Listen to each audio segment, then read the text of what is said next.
Welcome to the Banker Lamp. Please enjoy the video. You begin by assembling measured ingredients so every cup tastes consistent. Combine 240 ml chilled strong coffee or 2 espresso shots with 2 tablespoon chocolate syrup and 1 tablespoon cocoa powder. This builds chocolate depth. Add 120-180 ml milk to control creaminess and 1 cup ice for chill and dilution. Once ready, pour liquids into a blender first, then add ice. This prevents scalding and ensures even emulsification. Make sure the chocolate contacts liquid early so it dissolves instead of clumping.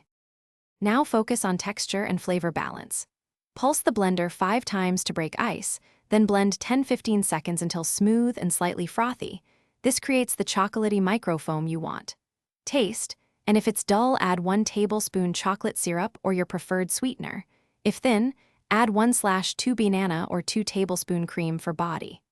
Once done, stop early rather than overblending to avoid making a watery slush. Make sure to scrape the sides and give 1 quick final pulse. Finish by pouring the cold coffee through a spoon to preserve foam into a chilled glass, then top with whipped cream and a drizzle of chocolate syrup for contrast.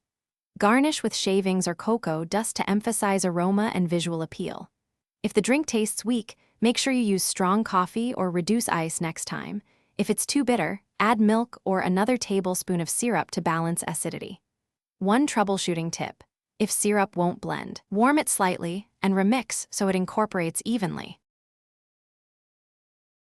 Thanks for watching. If this was helpful, leave a like and consider subscribing. See you next time.